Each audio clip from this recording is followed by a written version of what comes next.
Welcome to Life Recovery Today, brought to you by New Life. If you're feeling stuck in addiction, grief, anxiety, or broken relationships, you're not alone. Over the next half hour, you'll discover practical tools and biblical truth from the 12 steps of life recovery, designed to help you heal, grow, and thrive. Because recovery isn't just about what you're giving up, it's about who you're becoming. Whether you're new to recovery or looking to go deeper, we have resources to guide you. Bibles, workbooks, devotionals, and real stories of transformation. You can start your journey today on your own, in a group, or through your church. Visit newlife.com or call 1-800-NEW-LIFE to take the next step. This is your time for healing, hope, and freedom. This is Life Recovery Today. Hello, welcome to Life Recovery Today. I'm Becky Brown, I'm your host today, and I'm so grateful that you joined us. We here at Life Recovery Today want you to know that recovery is for everyone. Whether you're struggling with an addiction, or you are in relationship with somebody with an addiction, or maybe you just need a place to understand why you feel stuck in your life. We have offered help and hope to so many different people over the years, and we want to be part of that for you. On today's show, we're going to have Corey Busk, who has been on our show before, has shared before. But today, Corey's going to share with us about how the story of the prodigal son has an impact in our own recovery journey. Now, you've heard that story many times, or even if it's a new story for you, I think that you're going to gain insight into how this impacts your life in recovery. Corey's been in recovery for many years and is now a vice president of a treatment center where he helps other people find recovery and freedom in their own life. Perhaps you've wondered how the word impacts our life of recovery. Well, that's what we're all about here at Life Recovery Today.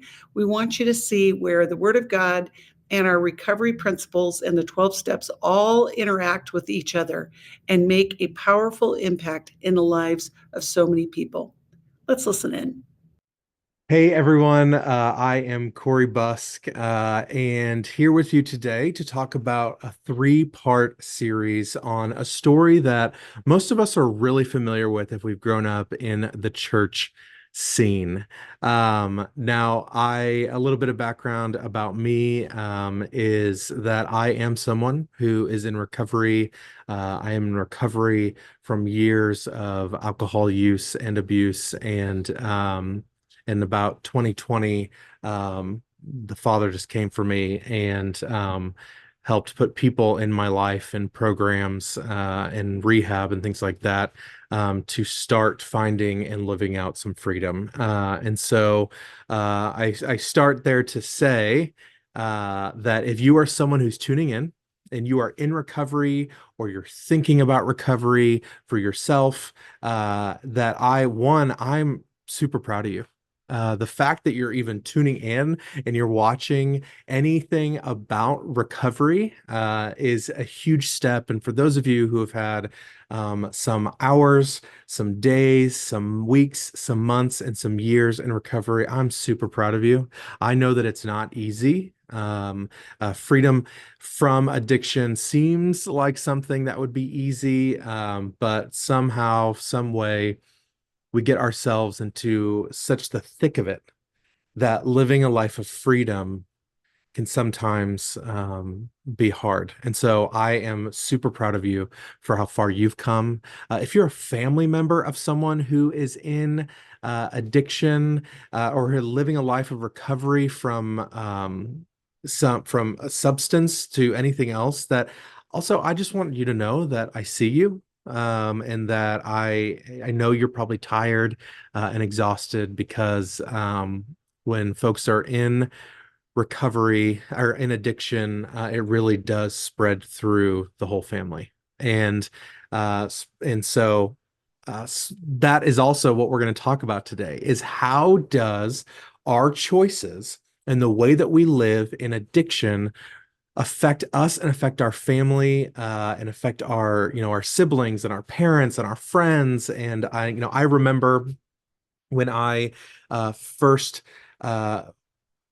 went into a treatment program that I did not realize how much I was affecting so many people. There were a couple friends that I had known that I was affecting their life, but I just did not realize the reach, and I just did not realize the hurt that I had spread around. And so, well, we are going to talk about this story of the prodigal son. Now, I said if you have been in the church scene for a while, you know this story. And what my friends and I have affectionately come to know it as is the prodigal family. It's not just the prodigal son, it is also the prodigal family, because there's also other characters involved that sometimes we miss out on talking about, or sometimes we miss out on seeing.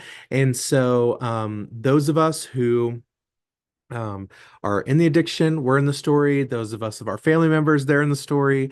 All the emotions, I think, are in this story that we go through to get to a life of recovery and a life of forgiveness. And the old is gone and the new has come. And so what we're going to do is, first, I want to draw us to the attention of just the whole chapter of Luke 15, which is where the prodigal son sits, this parable. Now, Jesus is talking to a group of people, and we don't exactly know if something prompted these three stories, but in Luke 15, Jesus talks about three different stories. The first two are shorter. There's one about the parable of the lost sheep, where he will leave the group to go find the one. There's also the parable of the lost coin and the searching for this lost coin, because there's so much value in it. And then we come to this story, which is the longer of the three, where Jesus talks about this family. He brings up this family, and I will read some out of my Bible. I hope it's okay. If and I use the NLT, you can use whatever you would like if we're in and we're following along. But to really paraphrase, just this first part focuses in on just the younger son. So there's a dad who has two sons. And the younger son comes to his dad. He says, I want my share of your estate before you die. I want my share. So his father agreed to divide his wealth between his two sons. Now, for those of us who have parents that are very fair, my automatic thought was that it was a 50-50. And so after doing a little bit of research and finding out that actually customary in that time was the older brother was to get 2/3. And we're gonna hold that for a second, because we're gonna come back to that whenever we're in part 3 talking about the older brother. But this younger son goes to his dad and he says, listen, I want my part of the estate. Now, for those of us who have been in substance addiction, now this would be a dream. This would be a dream to go to your parents or your family who has money or estate and to say, hey, I would assume that, now this is not in the text, but I would assume there was a desire, or there was already something going on before he came to his dad to say, I want my share of the estate. I want the money. And I would assume back then that's what would have to be done. Some land may need to be sold off, maybe some livestock or some crop would need to be sold off so that he could, unless they just had just a huge chunk of change, that he would be able to get this portion of his inheritance. Now, some of us who are in active addiction, and people don't really know, right? So we don't know from this version or from just the info we have from this parable. But let's just say that he did have a history that he was now trying to get money to then amp up. What's interesting is that those of us who are in recovery, those of us who have lived this isolated life, who lived a life of manipulation, or even stealing from our family members, that is something that we do as those of us who are in addiction sometimes. We will take things from our relatives so that we can get some money. That he just goes straight to him and he says, I would like this. And his father, we already start to see the father's heart. We're going to talk more about the father in part 2, but we already start to see the father's heart for this son. And so he gets his inheritance. And a few days later, he packs up everything. So he gets what he needs. He packs up his stuff and he moves away to a distant land. And in my version of the Bible, it says, and there he wasted all his money on wild living. Now, those of us who have been in addiction, we know what this looks like. When I was in my rehab program, they had us calculate and they had us look at our bank account to see how much had we spent. And I'll tell you what, I could have probably paid for a house with the amount of money that I spent, if not even more. And to see that number and to see where I had gone in such depths of just spending my resources on this addiction was just wild to me. At about this same time, his money ran out and a great famine swept over the land.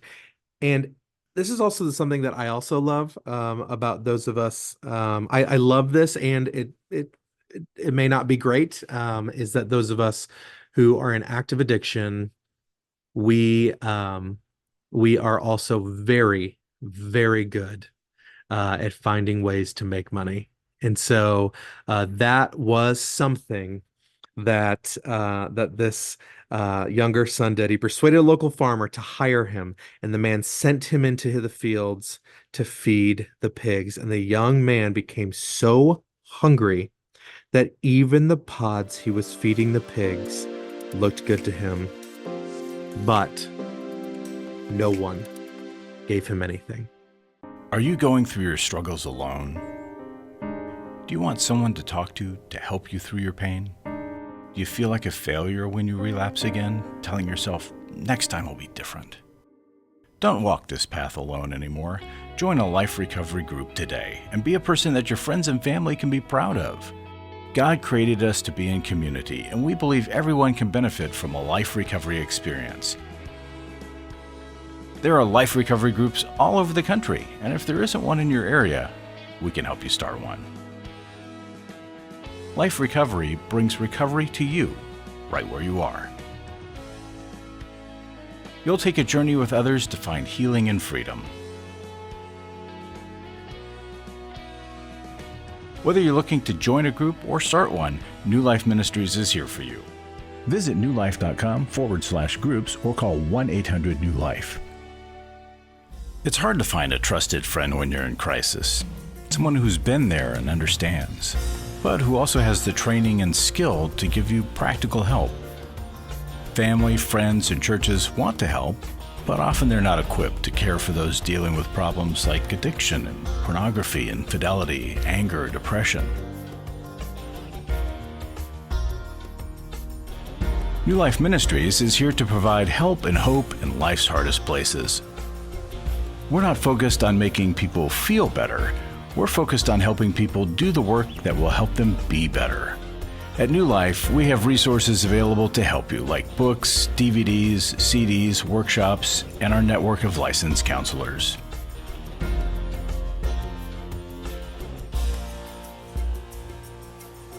If you need help, call 1-800-NEW-LIFE and begin your new life today. Life recovery isn't just about making the courageous choice to give up an addiction or dependency. It's a journey towards health, wholeness, and becoming your very best you. If you need resources to help you in your journey, we can help. There are many life recovery resources that you can do on your own, with a group, or with your church.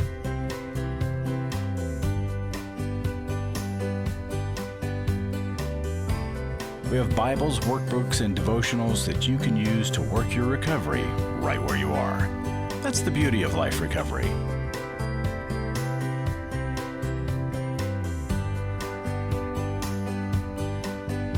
To learn more or to get the Life Recovery Bible or any other life recovery resource, visit liferecoverytoday.net or call us at 1-800-NEW-LIFE. 1-800-NEW-LIFE.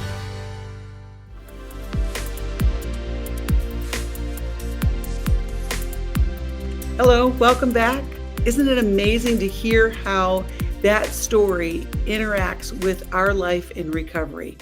The reality check in our lives when we consider the resources that we waste in our addiction and the shame that prevents us from stepping into a life of freedom and recovery. We really want to do better to experience that full and that freedom that comes from recovery. Let's go back and listen to Corey as he shares more about this story. But no one gave him anything. And that really does happen. I mean, when we're in recovery, no one gives you anything. And I think it's not just because people don't want to give you anything. I really think it's because the life of addiction is so lonely and it's so isolating. And the next part I love, verse 17, when he finally came to his senses. Now, I remember before I started in recovery, I had a few friends who, three in particular, I can think off the top of my head. Actually, there was four major signs. There were three really good friends who really, they came to me and they said, I think that there is something going on. I think that you might be drinking a little bit too much. And then the third actually was a flight attendant on a flight where she was concerned by the volume that I was consuming. And so those four people. Now, I had not come to my senses. And so when you are in this state where you are in active addiction, and someone comes to you and they say, hey, I really think that we may have a problem, or that, I'm really concerned about you. They're doing it out of love and out of grace, just like my friends, and just like that flight attendant did, that they are coming out of concern and love. However, addiction being so lonely and so isolated that it's almost a vulnerable thing when someone can see you. And we get offended when someone comes and says, hey, out of love for you, friend, out of love, I think something might be going on. And we get defensive, and the walls go up, and we shoot back some daggers with some words so that we can push them verbally and emotionally, just push them away because they got a little too close. They got a little too close. They saw a little bit too much. And then finally, we come to our senses. And he said to himself, at home, even the hired servants have food enough to spare. And here I'm dying of hunger. And so he's comparing, okay, so this is not a good situation. I have really, really gotten myself into a bind here. And he comes up with this plan, and whether he truly means it or not, for family members and friends who have had those of us in addiction come to them time and time and time again, because it can be frustrating. Because what the next part is he comes up with this plan, and he says he's going to go to his dad and he's going to let him know that basically, I have sinned against both heaven and you, and I am no longer worthy to be called your son. Please take me as your hired servant. Now, with the family piece that I was just mentioning, a lot of times what we'll do in recovery when we come to our senses is we will call that family member that has helped us before in the past. And we will call the family member that maybe we haven't quite burnt the full bridge, but we've definitely put some damage on it. And so we'll go to them time after time after time, and we'll say, okay, I am sorry I really messed up this time. I really messed up. And I really need you to take me back. Now, this is his first time. And those of us who are what I call repeat offenders, that go back to our family member over and over, and our family takes us back over and over and over again. Whether he meant that or not, it didn't matter. It did not matter. Because what we're going to talk about in the next part of the series about the Father is what happens. Now, this portion, if we were thinking of the 12 steps, right? This portion actually, this would have been a really long, I think a long period of time. And this is why. Because when he finally came to his senses, we don't know what that exactly means. And for some of us, getting incarcerated, getting the consequences of our spouse maybe leaving, or our kids being taken from us, or our job being taken from us, or something usually happens where all of a sudden we're like, okay, like I am okay, all right, here we are. And so when he finally came to his senses, then if we get into like a 12-step group or a 12-step program, what he's saying is when he's going, he's setting up his amends with his Father. Now, between step 1, when you came to your senses, you admitted you have a problem, and step 8 and 9, or whenever we get to amends, like that's a long period of time. There's a lot that goes on in there, and I don't want that to be missed for those of us who are early, those of us who are you or me that are in a 12-step program. I just want you to know that those steps to get from the point A to the amends, there's a lot in between, and it should be something that you really focus in and you really go on to. But here's the thing about the amends. Let's say we are at the point, or he's at the point, he's about to make those amends, which he is. That is a hard step. Back in those days, they didn't have a cell phone. They didn't have a phone. They didn't have Facebook or text messages to send what he needed to send. His only communication was to go home. I mean, I guess he could have written a letter, but was to go home and sit and stand in front of his Father and tell him, you gave me all of this and I squandered it. And I squandered it. The bravery and the courage. Now, he had come to his senses, so maybe some logic, but the bravery and the courage to go back home, I think, is just huge. Is just huge. And so I just want to, if you are at a place of amends in your own recovery, again, I am so proud of you. You've been through inventory, and I would assume that's probably some of what brought him to his senses. That's an assumption that, if we're really trying to compare, I would just assume when he finally came to his senses, he admitted it a problem. And what's interesting is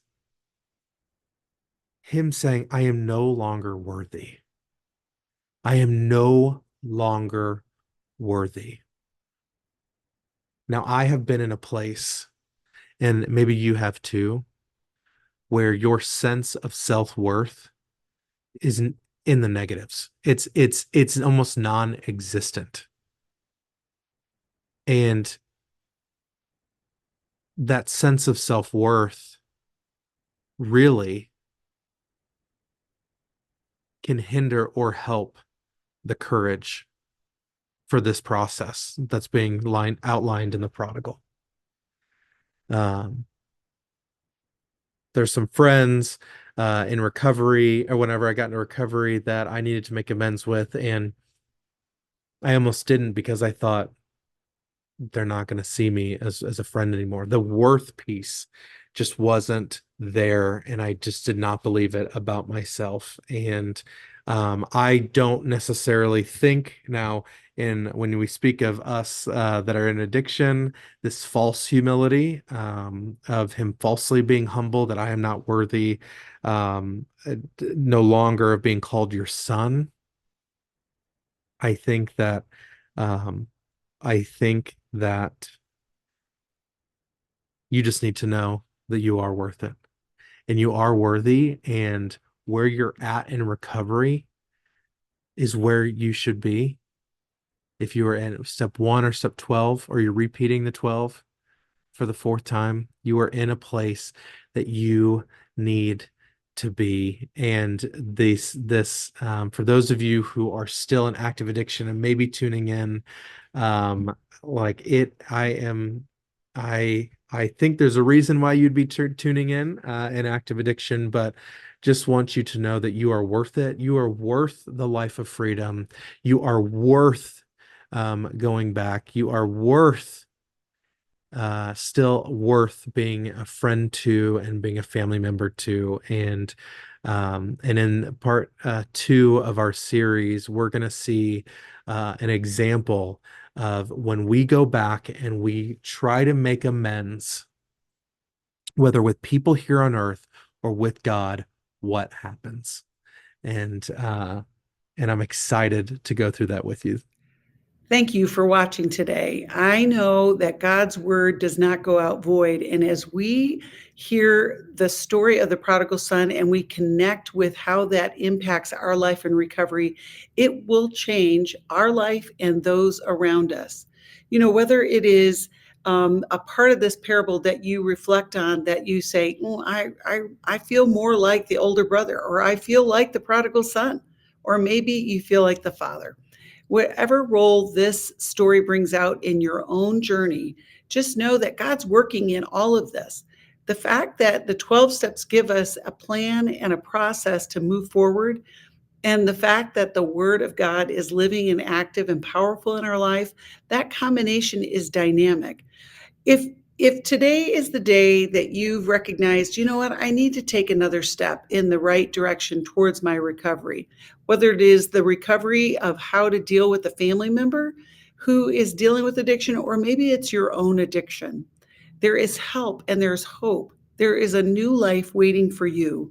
Please reach out to us. You can call us 1-800-NEW-LIFE. You can go to newlife.com. There's so many articles and tip sheets that can get you in the right direction, or join a life recovery group. We have them all over the country and in many different forms. We want you to learn that recovery is hope-filled and that there are more than enough people to join you in this journey. And maybe you're part of the prodigal son story, but maybe you are waiting for that freedom. We'll see you next time. Thanks for joining us for Life Recovery Today, where we believe your past doesn't have to define your future. If you're ready to take the next step, we're here to help with Bibles, workbooks, devotionals, and more. Visit newlife.com or call 1-800-NEW-LIFE. Your journey to healing and freedom can start right now. Until next time, stay hopeful, stay courageous, and keep moving forward.